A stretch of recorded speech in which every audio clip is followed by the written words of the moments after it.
Doctor Anjan Shastri, doctor Anjan Shastri.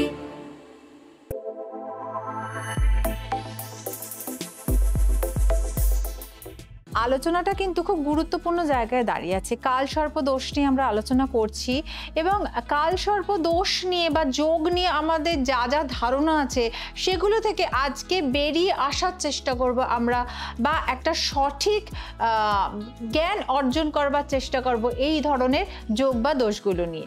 আর আমার সঙ্গে অবশ্যই আছেন ডক্টর অঞ্জন শাস্ত্রী, যিনি সবসময় আমাদের জ্যোতিষের যে সঠিক পথ সেটা আমাদের দেখিয়ে দেন। অঞ্জন, এই যে কাল সর্প দোষ বা যোগ, তুমি বলছো যোগ, তো এই যোগটা আমি শুনেছি নানা রকম মানে দিক আছে, সেটা কি কি আমি সেটা একটু জানতে চাইছি, মানে একটু যদি ডিটেলে বলো আমাকে। নানা রকম দিক আছে বলতে ব্যাপারটা হচ্ছে এই কালসর্প যোগটিকে নিয়ে অ্যাকচুয়াল মানুষের মধ্যে একটা বিভ্রান্তি ছড়ানো হয়েছে এবং এটাকে নিয়ে বলা হচ্ছে নাকি এটা বিভিন্ন রকমের কালসর্প দোষের নাম দেওয়া হয়েছে। যেমন আমি শুনছি যে বলছে শনি ভঙ্গ কালসর্প দোষ, আচ্ছা, শুক্র ভঙ্গ কালসর্প দোষ, বৃহস্পতি ভঙ্গ কালসর্প দোষ, চন্দ্র ভঙ্গ কালসর্প দোষ, মঙ্গল ভঙ্গ কালসর্প দোষ। এই যে এগুলোকে এই ধরনের বিভিন্ন রকম নামকরণ করা হয়েছে, গ্রহের সঙ্গে গ্রহের সাথে জোড়ে দেওয়া হয়েছে নিয়ে বলছে, অর্থাৎ কালসর্প যে যোগটি আমরা দেখেছি সেটা হচ্ছে আমাদের যে 180 ডিগ্রি টোটাল যে সার্কেলটা, তার এক পাশে রাহু এবং কেতু, একটা সাইডে সমস্ত প্ল্যানেটগুলো যদি চলে যায় তখন সেটাকে কালসর্প যোগ বলা হচ্ছে। এবং তার মধ্যে যদি একটি গ্রহ ওর বাইরে চলে যায়, 180 ডিগ্রির বাইরে যদি চলে যায়, তখন সেটাকে বলছে যে হয়তো দেখা গেল যে একটা দিকে সব প্ল্যানেটগুলো আছে, হয়তো দেখা গেল যে শনি গ্রহটি বাইরে গেল, হয়তো দেখা গেল যে হয়তো আমি ধরে নিলাম রাহু হচ্ছে মেষ রাশিতে আছে, কেতু হচ্ছে তুলা রাশিতে আছে, আর শনি হচ্ছে মকর রাশিতে আছে, বাকি প্ল্যানেটগুলো সব একদিকে আছে। অর্থাৎ সেক্ষেত্রে কি হলো, শনি একদিকে চলে গেল, এবং এটাকে বলছে যে শনি ভঙ্গ কালসর্প দোষ বলে। কিন্তু প্রথমত বলি, মানে এটা প্রথমত কালসর্প যে দোষ বলা হয় এটাই প্রথমত আমার মনে হয় ভুল। কারণ কালসর্প থাকলে যে ভীষণ ক্ষয়ক্ষতি হয় বা তার জীবনে নানা রকম বাধাবিঘ্ন আসে, এই ধারণাটা তো প্রথমত ভুলই। তারপরে মানে অ্যাকচুয়াল এই দোষটাকে রেখে দেওয়া হচ্ছে, এটার উদ্দেশ্য হচ্ছে যে তাকে সেই বিভ্রান্ত করাই হচ্ছে। মানে সেটা আমি যদি তর্কের খাতিরে ধরেই নিলাম যে তার একটি কালসর্প দোষ আছে, আবার যদি শনিটা যদি সাইডে চলে যায় বা শুক্র যখন সাইডে চলে যাচ্ছে তখন সেটা ভঙ্গও হয়ে যাচ্ছে, কিন্তু তাকে রেখে দেওয়া হচ্ছে যে শনি ভঙ্গ বা শুক্র ভঙ্গ বা চন্দ্রভঙ্গ কালসর্প দোষ। মানে কালসর্প দোষ থেকে আমি সরে আসতে আর পাচ্ছি। ডক্টর অঞ্জন শাস্ত্রী সমাজের বিভিন্ন স্তরে জ্যোতিষ শাস্ত্রকে এগিয়ে নিয়ে যাওয়ার জন্য এবং সঠিক পথপ্রদর্শক হিসেবে দীর্ঘদিন ধরে কাজ করে চলেছেন, এবং তাতে আমরা অনেক মানুষ দিনের পর দিন উপকৃত হয়ে চলেছি। এরকমই কর্মস্বীকৃতির জন্য তিনি ভারতবর্ষে এবং ভারতবর্ষের বাইরে অনেক অনেক অনেক সম্মানে ভূষিত হয়েছেন। দেখে নেব তারই কিছু ঝলক।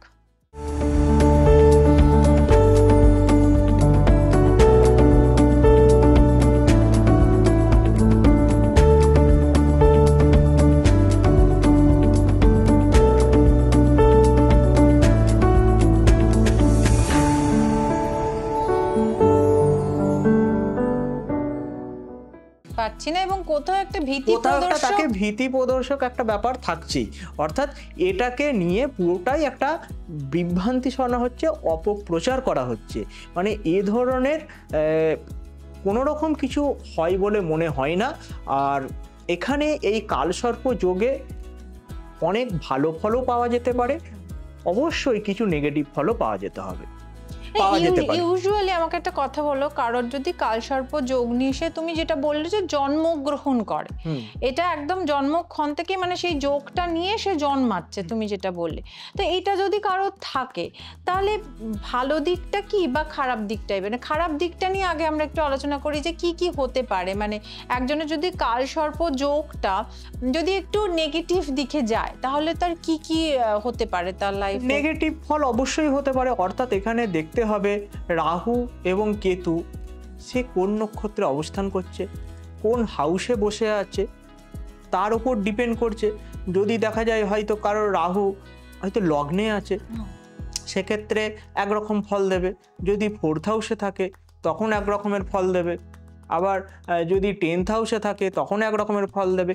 অর্থাৎ এখানে প্রতিটা ক্ষেত্রেই শুভ এবং অশুভ ফল দিতে পারে, মানে প্রতিটা ক্ষেত্রেই দিতে পারে। এরকম নয় যে কোনো একটা পার্টিকুলার ক্ষেত্রে শুভ ফল দেবে বা পার্টিকুলার ক্ষেত্রে অশুভ ফল দেবে। অর্থাৎ এখানে ডিপেন্ড করছে তার কোন নক্ষত্রে আছে এবং কত ডিগ্রিতে গ্রহটি বসে আছে তার উপর ডিপেন্ড করছে। তাহলে তখন বলা যাবে যে এই গ্রহটি পার্টিকুলার খারাপ ফল দিতে পারে।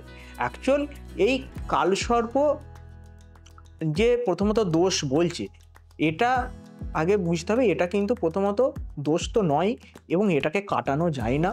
হ্যাঁ, কখনোই এটা হোম যজ্ঞ করে এগুলো কাটানো যায় না, কারণ এখানে পার্টিকুলার একটা ডিগ্রি আছে। আমরা এই যে বলছি ভালো ফল দেবে বা খারাপ ফল দেবে, এটা তো একটা ডিগ্রি ওয়াইজ।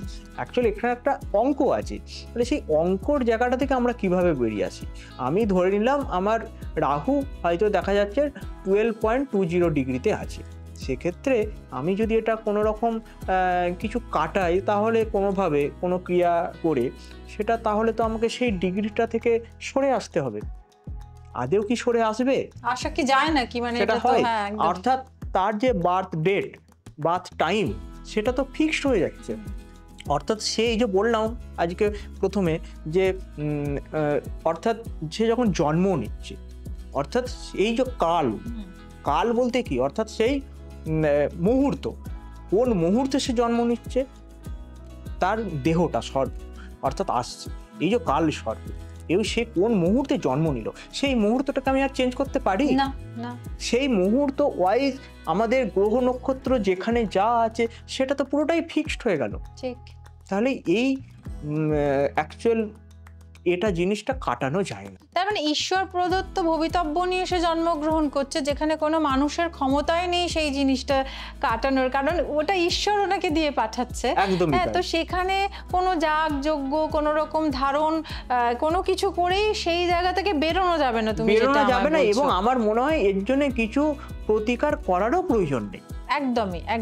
যদি নেগেটিভ থাকে সেটা আলাদা পার্ট, কিন্তু তাহলে কিন্তু এরকম নয় যে এটাকে প্রতিকার করা যায়। আমি তো এখনো পর্যন্ত মানে এই ধরনের কারোর কোনো প্রতিকার করছি না। এবার তুমি আর একটা বিশেষ কথা বলছি, যেটা আমি দেখেছি অনেক বড় বড় সেলিব্রিটি থেকে শুরু করে অনেক বড় বড় মনীষী আছে যাদের কিন্তু এই ধরনের কালসর্প যোগ ছিল। তাহলে তারা এই ধরনের টপ লেভেলে কি করে গেল? তাহলে যদি কালসর্প যোগী থাকে তাহলে তো সে এই ধরনের একটা ধ্বংস হয়ে যাবে, বা এই ধরনের সাকসেস পেল কি করে? অনেক আছে। আমি যদি এটা স্টাডি করেছি এবং সেখানে দেখেছি বড় বড় ব্যক্তির কিন্তু এই কালসর্প যোগ আছে এবং তারা উন্নতির চরম শিখরে পৌঁছেছে। একদমই তাই। তার মানে আলোচনা থেকে যেটা উঠে আসছে যে এই ধরনের যোগ বা দোষ নিয়ে কেউ যদি জন্মগ্রহণ করেন, সেটা যে সবসময় কুফল হবে এমন কিন্তু নয়, এবং সেটার অনেক সুফলও হয়। এবং যেটা অঞ্জন বলল যে এই ধরনের যোগ নিয়ে যারা জন্মগ্রহণ করেছে সমাজের বিভিন্ন স্তরে তারা ভীষণ সাফল্যের সঙ্গে স্থান অর্জন করেছেন, তাহলে এটা আমরা কি করে দোষ বা ভয় প্রীতি মূলক একটি যোগ বলতে পারি? এমন তো নয়। তো সেক্ষেত্রে সব কিছুই, এবং বারবার ও যেটা বলছে যে এটা কিন্তু কোনো কিছু দিয়ে কাটানো সম্ভব নয়, এটা কিন্তু মানে আমি যদি এটা নিয়ে জন্মগ্রহণ করি এটা আমার অতিবাহিত হবে, ভালো যেমন থাকবে খারাপও তেমন থাকবে। সব থেকে মূল বিষয়বস্তু হচ্ছে নিজের কঠোর পরিশ্রম, নিজের আত্মবিশ্বাস এবং নেগেটিভিটি এলে সেটাকে নিয়ে এগিয়ে যাওয়ার যে মানসিকতা, সেটা কিন্তু আপনাকে অনেক দূর এগিয়ে দেবে। এই ধরনের আলোচনা আমাদের চলতে থাকবে, আরও অনেক কিছু বাকি রয়ে গেল, সেটা দেখার জন্য অবশ্যই আমাদের সঙ্গে থাকবেন, কারণ আপনাদের কাছে আমাদের সবসময় চেষ্টা থাকে জ্যোতিষ নিয়ে সঠিক যে পথ সেটাকে আপনাদের কাছে পৌঁছে দেওয়ার। এরপরেও যাদের ব্যক্তিগত কিছু জিজ্ঞাসা আছে তারা অবশ্যই অঞ্জনের সঙ্গে সরাসরি যোগাযোগ করে নিতে পারেন। অ্যাস্ট্রো অঞ্জন যে অ্যাপটি আছে সেটি অবশ্যই ডাউনলোড করে নিতে পারেন। অ্যাপ স্টোর এবং প্লে স্টোর দুটোতেই আছে, সেখানে নানাবিধ অনেক রকমের জিনিস আছে যেটার সঙ্গে আপনারা কানেক্ট করতে পারেন এবং প্রত্যেক দিন আপনাদের যদি কোনো কোয়ারিজ থাকে সেখান থেকে আপনারা সেটি পেয়ে যেতে পারেন। এছাড়া আপনারা ওয়েবসাইট আছে www.anjanshastri.com, সেখানেও অঞ্জনের সঙ্গে যোগাযোগ করতে পারেন। তাহলে কি হবে, সেখানে আপনারা আপনাদের অ্যাপয়েন্টমেন্টও নিয়ে নিতে পারেন অঞ্জনের সঙ্গে। আর বিভিন্ন জায়গায় অঞ্জন কিন্তু চেম্বার করে, আরামবাগ, এদিকে আছে আপনার রাসবিহারী অ্যাভিনিউ, বাগুইহাটি, বর্ধমান, মেদিনীপুর এবং বাঁকুড়া, এই সমস্ত জায়গায় আপনারা অ্যাপয়েন্টমেন্ট করে অঞ্জনের কাছে এসে নিজের সমস্যার কথা বলতে পারেন এবং সেখান থেকে অবশ্যই আপনারা সমাধান পেয়ে যাবেন। আর আপনারা যারা আমাদের ফেসবুক এবং ইউটিউবে এই শোটি দেখেন প্রত্যেক দিন, কিন্তু এখনো ভুলে গেছেন যে একটু লাইক আর শেয়ারটা করে দিতে, প্লিজ একটুখানি লাইক করে দেবেন, সাবস্ক্রাইব করে নেবেন এবং অবশ্যই বেল বাটনটি প্রেস করে দেবেন যাতে সমস্ত নোটিফিকেশন আপনাদের কাছে পৌঁছে যায়। ডক্টর অঞ্জন শাস্ত্রী।